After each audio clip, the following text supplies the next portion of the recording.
Oh, howdy all, grab yourself a beer, it's time for some Path of Exile discussion.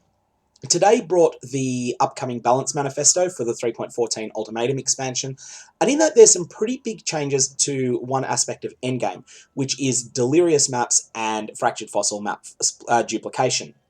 So, I wanted to just really quickly recap what fractured fossil map duplication is all about without going into all the details on how you make one, because that's no longer going to be relevant, and talk about what I think the alternative is going to be.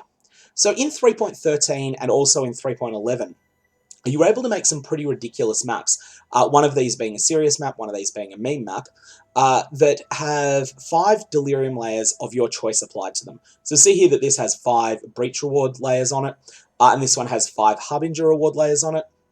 Then they each have a particular locked mod that I care about, Beyond versus Bloodlines, and then on top of that, they have 35 quality, they have a particular harvest enchantment, so does not consume sextant uses for the serious map, and for the meme map, map boss is surrounded by tormented spirits, because, like, why not? It's Vaal Temple, tormented spirits with 100% delirium, ends up making things a little bit scarier. And then also the Foundry map here is influenced by the Elder. So there's a lot of things that have gone on to make this map considerably more dangerous and considerably more lucrative.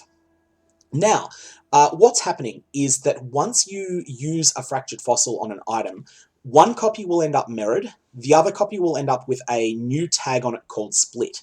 An item that's been split cannot be further affected by beast splits or by fractured fossils. And so what this means is that fractured fossils now duplicate a base once. They don't duplicate it unlimited times. And this is going to be pretty transformative of the way that endgame Path of Exile plays. So what that's going to mean is that ultimately there is no point investing as much in a fractured fossil base as has been invested here in Death Refuge Foundry map.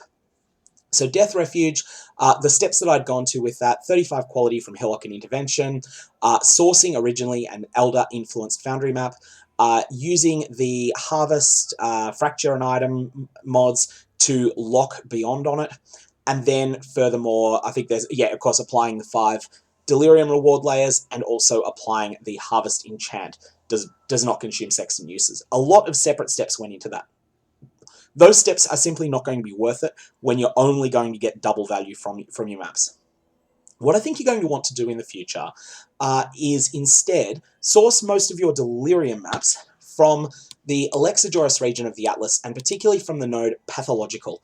We've just had an Atlas reset in Standard because the Ritual League ended, we've been migrated to Standard, so my Atlas is looking pretty bare here. But Pathological is just a 2-point node at the moment, and it causes maps to have a 10% chance to have layers of Delirium.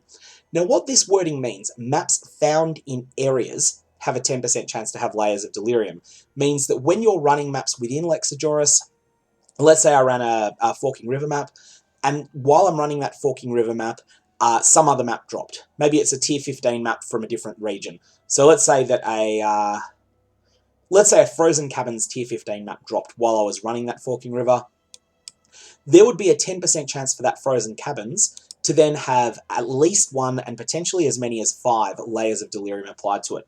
They won't be as good as the ones that you can put onto an item with your own Delirium orbs. You'll see here that with Death Refuge Foundry map, I very deliberately chose to use 5 breach layers. Instead, what you'll get looks more like this Bazaar map. Just forget that it's got 25 quality on it. That 25 quality comes from me just happening to have a Hillock reward, a Hillock 1-star reward, and just forget that it's got the map has an additional random mod from Zana's crafting bench. Just generally, you will find these maps with 5 Delirium reward layers sometimes, but they won't be synergistic, they won't be the same reward layers as each other, they won't necessarily be particularly good reward layers. What you're going to want to do is when you find a 5 Delirium reward map like this, you are going to want to use a Fractured Fossil on it. That wouldn't be worth it in the 3.13 economy because Fractured Fossils are worth quite a bit, typically anywhere from 1.5 to 2.25 exalts, depending on the day of the week. But I don't think Fractured Fossils will be in anywhere near the same demand next league, and so I think this might actually be one of the best uses for them. So you will then come along and you'll use a Fractured Fossil on this Superior Bazaar map, you make 2 copies of it, and you'll just simply run them, and that'll be the end of it. Then at some point you'll find another one. And then when you do that, you'll do exactly the same thing. The other thing that you can do is use fractured fossils to duplicate your very best delirium orbs. So it's a pretty much an open secret that the very best delirium orbs are the currency ones, the breach ones, and the scarab ones.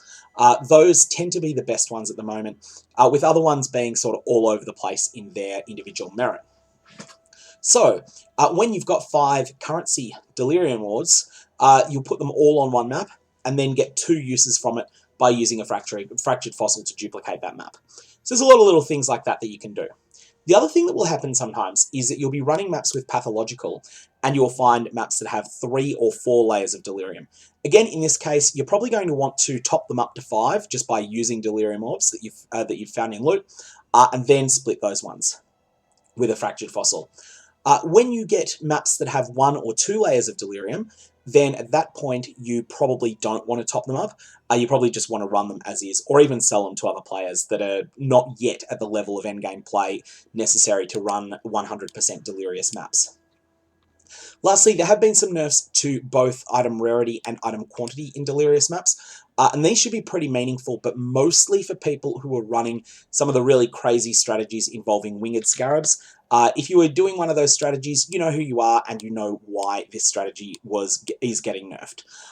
It was pretty ridiculous, and it's simply not going to work in 3.14, but that's something that won't affect ordinary players all that much, because you'll be running fewer 100% delirious maps.